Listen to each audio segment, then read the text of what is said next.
Students நம்ம இன்றைக்கி பார்க்க போகிற டாபிக் என்னென்னு பார்த்தீங்கன்னா robotic process automation for business. இந்த ரொபாட்டிக் ப்ராசஸ் ஆட்டோமேஷன் அப்படின்னா ஆர்பிஏன்னு சொல்லுவாங்க. இது வந்து என்னென்னு பார்த்தீங்கன்னா சாஃப்ட்வேர் ரொபாட்டிக்ஸ்க்காக யூஸ் பண்ணுற ஒன் ஆஃப் த சாஃப்ட்வேர் தான் பார்த்தீங்கன்னா ரொபாட்டிக் ப்ராசஸ் ஆட்டோமேஷன் சொல்லுவோம். இது எதுக்காக யூஸ் ஆகுது அப்படின்னு பார்த்தீங்கன்னா இன்டெலிஜென்ட் ஆட்டோமேஷன் டெக்னாலஜி. அதாவது அதுவே வந்து ஆட்டோமேஷன் மீன்ஸ் வாட், யாரும் எதுவும் சொல்லாமல் ஆட்டோமேட்டிக்காக அந்த டெக்னாலஜிஸ் யூஸ் பண்ணுறதுக்கு தான் இந்த ரொபாட்டிக் ப்ராசஸ் ஆட்டோமேஷனே வந்தது. இது எங்கன்னா மோஸ்ட்லி ரிப்பீட்டேட்டிவ், அதாவது திரும்ப திரும்ப வருது இல்லையா. இப்போ ஹியூமன் ஒர்க்கர்ஸ் வந்து செஞ்சதே செய்கிறாங்கன்னா அந்த மாதிரி இடத்துல இது யூஸ் பண்ணிக்கலாம். டேட்டாவை எக்ஸ்ட்ராக்ட் பண்ணுறது, ஃபில்லிங் பண்ணுறது, ஃபைலை மூவ் பண்ணுறது, அந்த மாதிரி எல்லா இடத்துலையுமே வந்து பார்த்திங்கன்னா இந்த ரொபாட்டிக் ப்ராசஸ் ஆட்டோமேஷனை யூஸ் பண்ணிக்கலாம். அதுக்காக தான் இது வந்து டெவலப் பண்ணாங்க. அண்ட் தென் இப்போ வந்து பார்த்திங்கன்னா இந்த குளோபல் சர்ச்சில் அப்படின்னு நம்ம வந்து பார்த்தோன்னா 85% ஆஃப் த பெரிய பெரிய கம்பெனிஸ்லாம் இருக்குது இல்லையா. 2022 இந்த டேட்டா பிரகாரம் பார்த்தோன்னா 85% ஆஃப் த கம்பெனிஸ் வந்து பார்த்திங்கன்னா இந்த ஆர்பிஏ டெக்னாலஜியை தான் யூஸ் பண்ணுறாங்க. இப்போ இந்த ஆர்பிஏ எப்படி வந்து ஒரு பிஸ்னஸில் யூஸ் ஆகுது அப்படின்னு பார்த்தோன்னா இது வந்து எதுக்காகனா to eliminate tedious and repetitive task. அதாவது திருப்பி செய்ய வேண்டியதை நம்ம என்ன பண்ணலாம், எலிமினேட் பண்ணிக்கலாம். அதனால தான் இது வந்து பார்த்திங்கன்னா மோஸ்ட்லி வந்து நம்ம பிஸ்னஸில் யூஸ் பண்ணுறாங்க. ஓகே, என்னென்ன பிஸ்னஸ் பெனிஃபிட்ஸ் இருக்குது இந்த ஆர்பிஏ மூலமாக அப்படின்னு பார்த்தோன்னா ரெடியூஸ்டு ஸ்டாஃபிங் காஸ்ட்டு.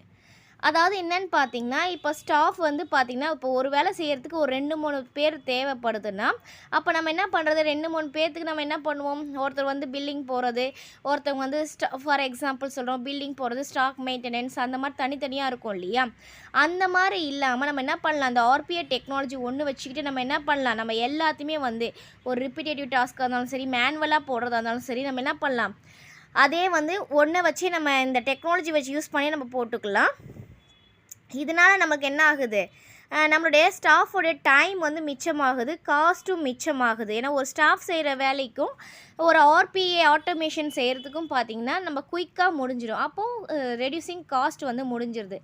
அது மட்டும் இல்லாமல் பார்த்திங்கன்னா ஒரு பிஸ்னஸ் இந்த டெக்னாலஜியில் இது மட்டும் இல்லை, வேறு என்ன இருக்குதுன்னு பார்த்திங்கன்னா ஒரு இன்டர்வென்ஷன் பண்ணுறதுல டெசிஷன் மேக்கிங் எல்லாமே நம்ம என்ன பண்ணலான்னா இந்த ஆர்பிஏ மூலமாக நம்ம வந்து பண்ணிக்கலாம். நெக்ஸ்ட்டு வந்து பார்த்திங்கன்னா no scope for human errors and increased volume handling capacity. இப்போ வந்து பார்த்திங்கன்னா நம்ம ஹியூமன் பீயிங்ஸ் தான் இல்லையா, நமக்கு என்ன பண்ணுவோம், சில நேரத்தில் நம்ம தப்பு பண்ணுறதுக்கான வாய்ப்புகள் அதிகமாக இருக்குது. இது வந்து நம்ம ஏற்கனவே ரொபாட்டில் ப்ரீ ப்ரோக்ராம்டாக போட்டதுனால என்ன ஆகும்னா மிஸ்டேக்ஸ் வரதுக்கு பார்த்திங்கன்னா கம்மியாகும்.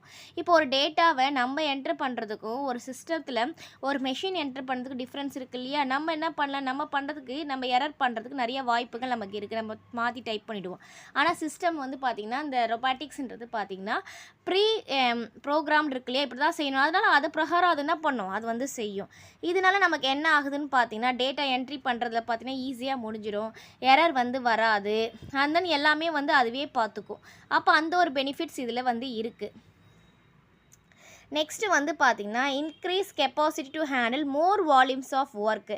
நம்ம ஒரு ஆள் செய்கிறதுக்கும் மெஷின் செய்கிறதுக்கும் நிறைய டிஃப்ரென்ஸ் இருக்குது இல்லையா. இப்போ நம்ம ஹியூமன் செய்யும் போது பார்த்திங்கன்னா நமக்கு என்ன ஆகும், நம்மளுடைய ஒர்க் லோடு வந்து பார்த்திங்கன்னா நம்மளால் இவ்வளோ தான் செய்ய முடியும். ஆனால் மெஷின் அப்படி கிடையாது, டயர்ட் ஆகாது இல்லையா. அப்போ என்ன ஆகும், நிறைய வேல்யூ வந்து செய்யும். அதனால் கெப்பாசிட்டி, அந்த ஒரு ப்ராடக்டோடைய கெப்பாசிட்டி வந்து அதிகமாகும். அதனால் வந்து பார்த்திங்கன்னா ஒர்க் லோட்ஸில் வந்து பார்த்திங்கன்னா நிறைய ஆகும். அதனால் இந்த ஆர்பிஏ டெக்னாலஜி பிஸ்னஸில் வந்து யூஸ் பண்ணுறாங்க. நெக்ஸ்ட்டு பார்த்தோன்னா improved customer service and CX. இப்போ கஸ்டமர் சென்ட்ரிக், அதாவது இப்போ நம்ம ஏஐஎம்எல் மூலிமா பார்த்திங்கன்னா ஒரு கஸ்டமர் சர்வீஸை நம்ம என்ன பண்ணலாம், கஸ்டமர் அதிகமாக பிடிக்கிறோம் இல்லையா. இப்போ டைமுக்கு வந்து நம்மளால் எல்லாமே பண்ண முடியும்னா கஸ்டமர் எக்ஸ்பீரியன்ஸஸும் நம்மளால் கொடுக்க முடியும் இல்லையா.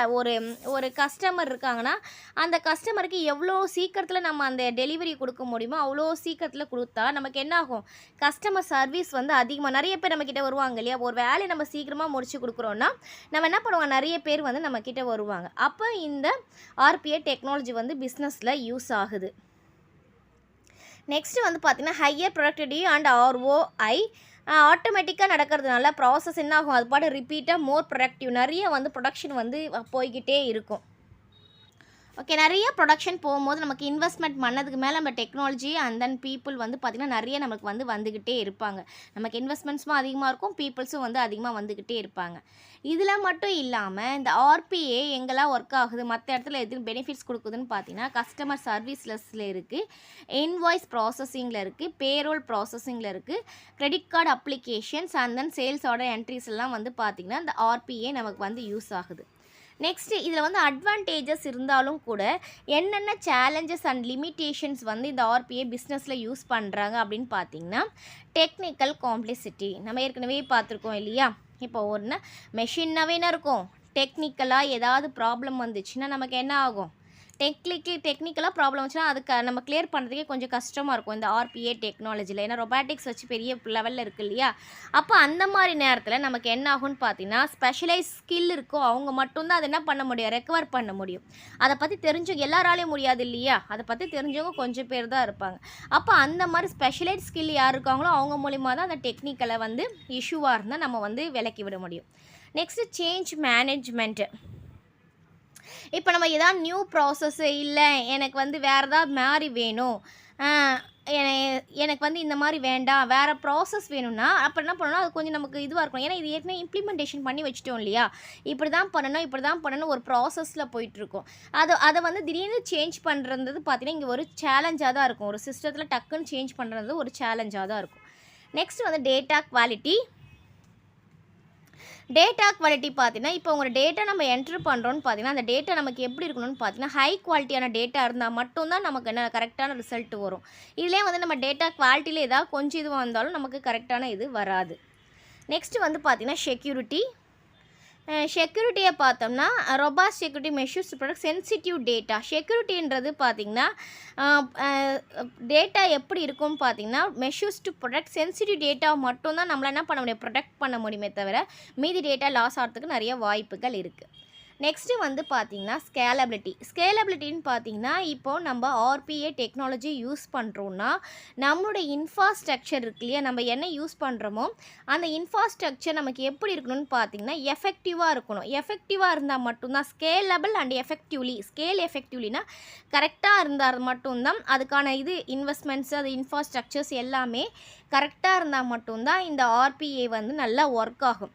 இல்லை ஏதாவது ஒரு ப்ராப்ளம் வந்தாலும் பார்த்திங்கன்னா இந்த ஆர்பிஏ ஸ்ட்ரக்சர் வந்து ஒர்க் ஆகிறதுல வந்து சிக்கல் வரும். அதான் பார்த்தீங்கன்னா இந்த மாதிரி நமக்கு ஈஸியாக இருந்தாலும் கூட பிஸ்னஸில் சில சேலஞ்சஸ் இருக்குது. இந்த சேலஞ்சஸஸ்க்கு வந்து நம்ம கரெக்டாக இருந்தால் மட்டும்தான் நம்ம பிஸ்னஸில் அந்த ஆர்பிஏ டெக்னாலஜியை நம்மளால் யூஸ் பண்ண முடியும்.